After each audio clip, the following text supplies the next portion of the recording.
record. Cool.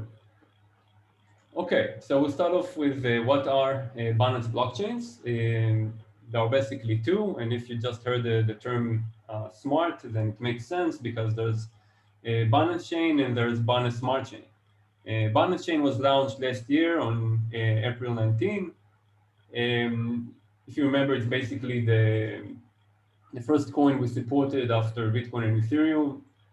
It is based on Tether BFT, which is kind of a more permission type of consensus algorithm than Bitcoin and the likes, which allows for faster confirmations and blocks.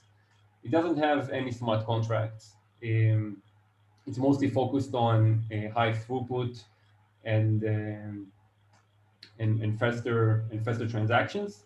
It has BEP, including BNB. And the block time is 1 second, so it's much faster than Ethereum, for example. And the finality accordingly is only 1 block. And its main application is a DEX, or maybe a better term, like a non-custodial type of exchange, which is mostly hosted by Binance. And also it has its own form of an explorer. Binance Smart Chain is something much newer. It was launched on April 20. It is based on something called a proof of stake authority. It is basically a dynamic set of 21 validators, which is changed according to the different stakes. So again, a more closed type of consensus algorithm, which allows for fast confirmations. So it kind of trades off decentralization or openness in that sense for a more rapid type of trading. It does support smart contracts. It's basically equivalent to Ethereum. If you go to the code of the client, it actually is a fork of Ethereum client of GETH. It is EVM compatible and also allows all types of applications of Solidity. So you can also migrate pretty easily, at least. At least the code itself, Solidity applications from Ethereum to Binance Smart Chain.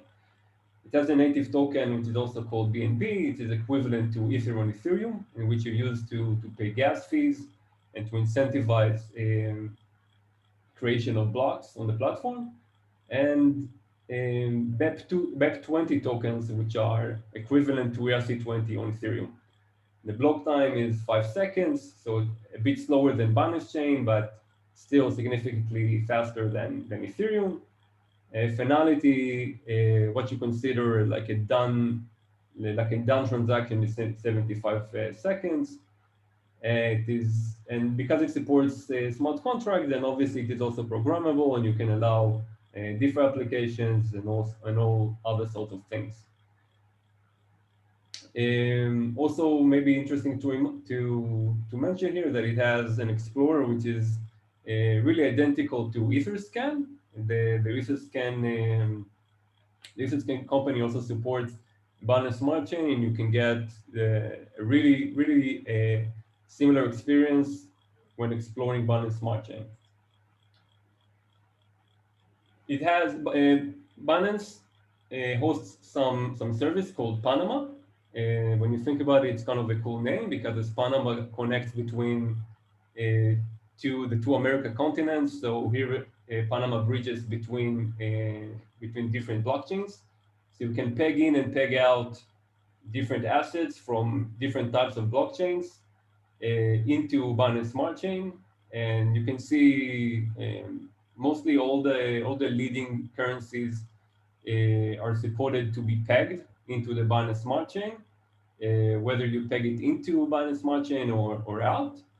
And this is a type of a trustful peg, meaning that you can think of Binance, the exchange, having like multiple votes, and it functions as a trusted third party where at the moment it receives into a certain address a certain amount of ETH, for example, then it simply sends to your address on Binance Smart Chain the equivalent amount of Ethereum. So it kind of functions as a trusted custodian in that sense.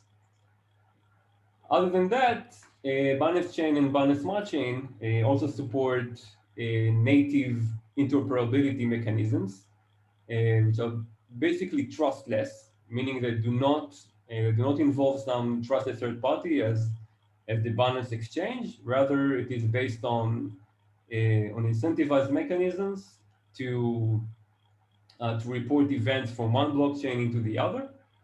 And I won't get too deep into that. I will just say that on one hand, on the Binance Smart Chain, it is based on native and built-in smart contracts, which natively affect the consensus and the outcomes on Binance Smart Chain. And on the other direction, it's kind of baked into the consensus algorithm on Binance Chain, and it's expected from validators to report events that have happened on Binance Smart Chain.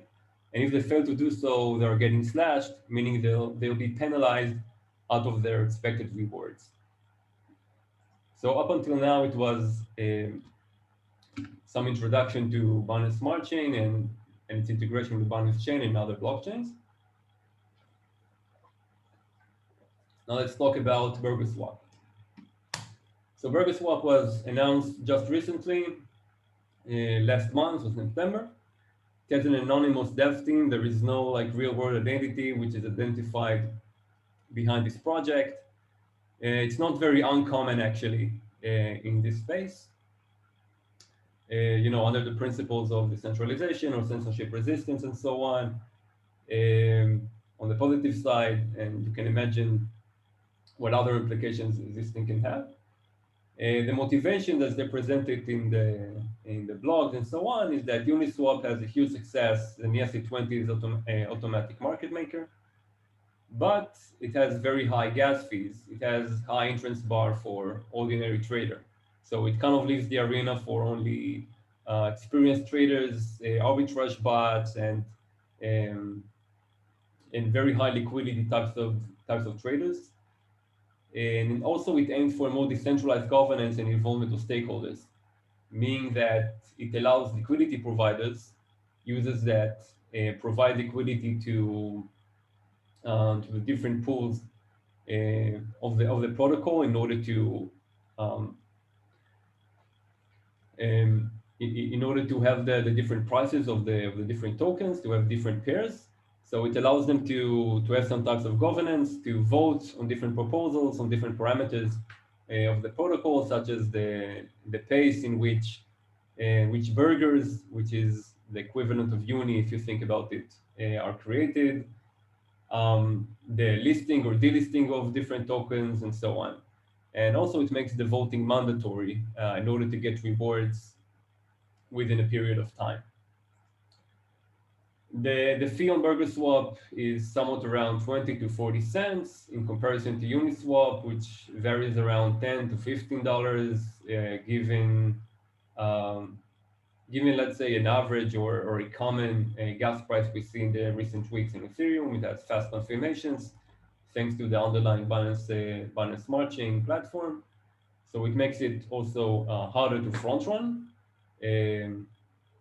which is some problem at Uniswap.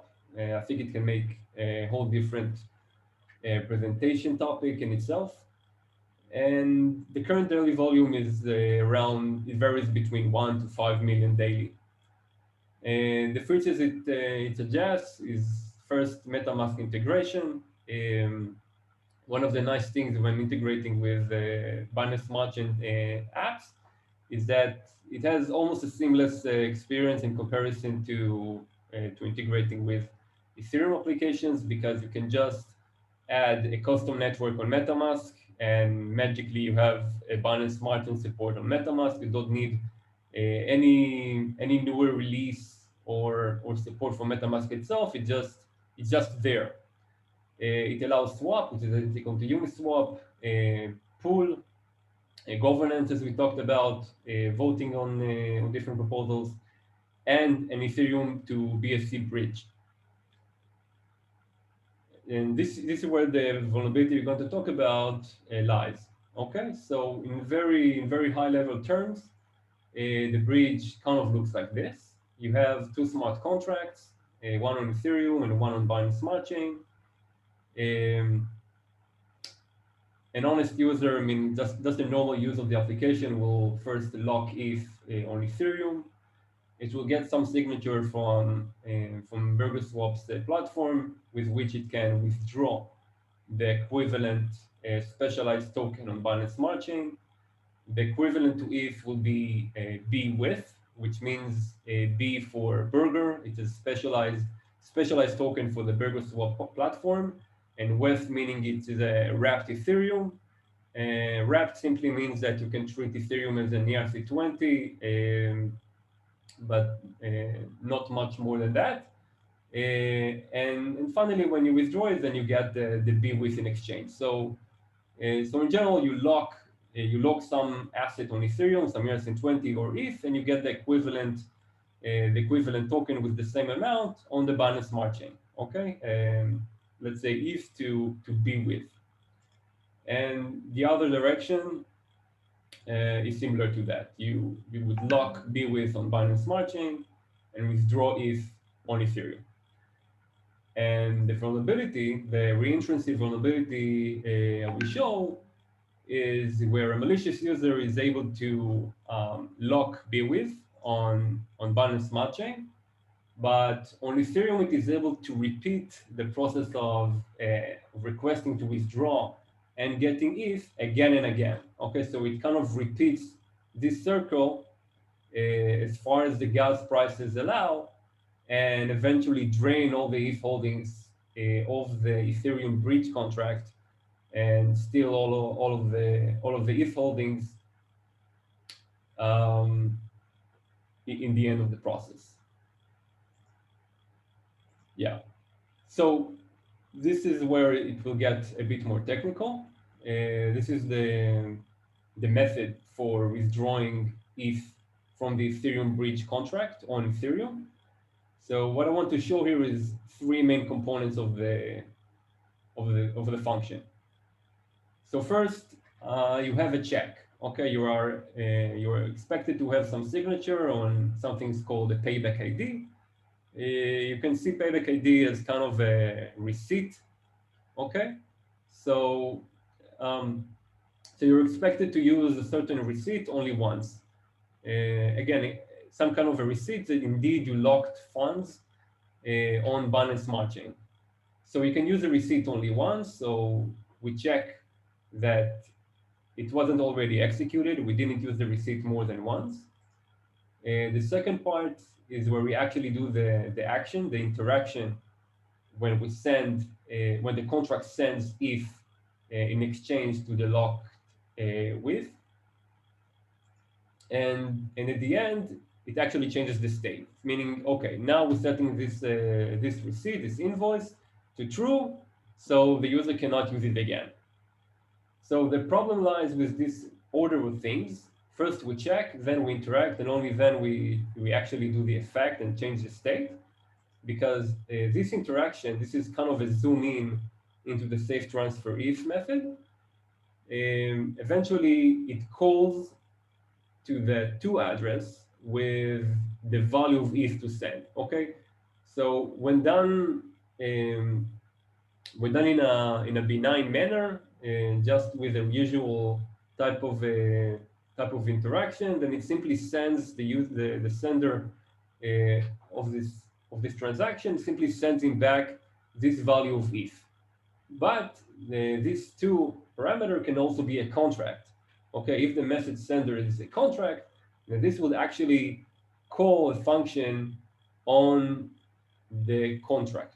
Okay, this is something that's called a fallback function, and when you mark a certain function on the contract as a fallback and a payable, then this may be called without parameters. This function will absorb the ETH payment from the payer. It will actually take the ETH which is paid, and then optionally it may call the original function again. Okay, so this call that we just saw, if the sender is a contract, it may have such a function which will be called. This function will be called eventually, and it may call the original function again. Okay, And because we saw that the actual effect, the actual marking that this certain invoice is already been executed only after the interaction, then an attacker is able to call this function, which will then call this interaction, which will call the attacker's contract again. And then the attacker can just repeat this process again and again until eventually it drains all of the ETH holdings of the contract. Only after certain iterations, and on each iteration it takes more and more ETH. Okay, I think that with every iteration it takes like 5 ETH or whatever. Only on the last transaction, when it's out of gas, let's say, we'll eventually get to this effect and we say, okay, I'm done. Let's finish this transaction. But this happened after we repeated the process and took all of the ETH of the contract. Okay. So finally, after we understand this, we just want to ask, how do we get the signature on a contract? Remember that at the end, in order to withdraw from this bridge contract, we need to have some authorization from the BurgerSwap's platform. We can't just withdraw arbitrarily, because then everyone could just withdraw whatever amount he wants. You need to have an actual authorization, an actual signature from BurgerSwap's platform, let's say under a specific known public key. So first, the problem, from the perspective of the attacker, is that the only integration to BurgerSwap is with MetaMask, which is basically controlled by a private key. Let it be a private key on the browser or in a hardware wallet. It doesn't really matter. In the end, it is controlled by a private key. So the solution of the attacker, of course, is first to deploy the malicious smart contract and get its address. The attacker needs to make sure the contract address is going to use is the same on both blockchains. This is some nuance, because every time you deploy a smart contract from an address, it will basically get a different address. So there's some trick that you can do, which is deploying from the same fresh address. This will give you necessarily the same contract address on both blockchains, on Binance Smart Chain and on Ethereum.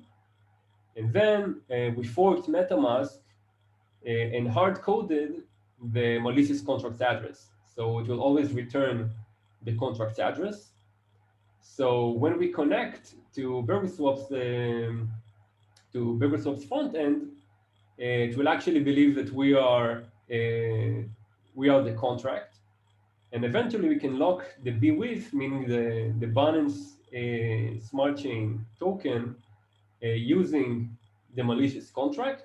And then BurgerSwap will authorize our malicious contract, and then we have the signature we need in order to perform this scenario. So to sum it up, an attacker could drain all the ETH holdings of the contract. It was $13K worth of Ether at the time of the disclosure. Of course, it could have been more than that as the application continues its lifetime. We reached BurgerSwap via Telegram. Some weird Telegram handle of the Burger King. As we said, it's an anonymous dev team, so we kind of need to extract this Telegram handle from their channel. He connected us with the relevant engineering team, and once we reported it, they acknowledged it and migrated to a new fixed contract, and their application has pointed new users to the new contract. They rewarded us with a bounty. We're actually still waiting for the payment, but they gave a principal agreement to give us the bounty. And maybe last thing, which could be some kind of a lesson to us, that this can happen to users of risky new dApps, or specifically DeFi dApps. For example, until today, we kind of cherry-picked the applications we support within the app, such as a Compound. But if tomorrow we have, for example, Wallet Connect, then if implemented, out of the box, open to all dApps, then we wouldn't control whether a user is using this dApp or another, and this may happen to a user eventually, okay? Meaning that there will be some attacker draining the funds on some contract of a dApp in which he uses, and then it depends on whether the platform bails him out or not, but in general, this is like one of the risks that DeFi dApps have. Okay, so that would be all. Any questions? So how did they solve this? What did they do? Yeah, good question. So how did they solve it? I think I can go to the to what we linked on our blog. They had this new function. So they had two mechanisms to prevent it. Now you see the actual interaction on this line happens immediately after the check. So the first check, as before, that a certain payback ID wasn't used already, and then they mark it as true, meaning that it is used, and only afterwards they actually do the interaction and send the ETH back. And they also had some modifier named lock, which I won't get into, but it also prevents re-entering the same function within the same transaction.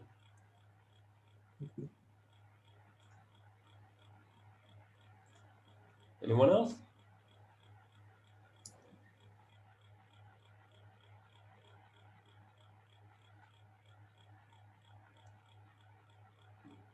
Okay.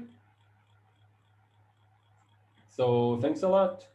And I guess we'll see you in the Wallet Connects review. Thank you. Thank you, Red. Yeah. Yeah.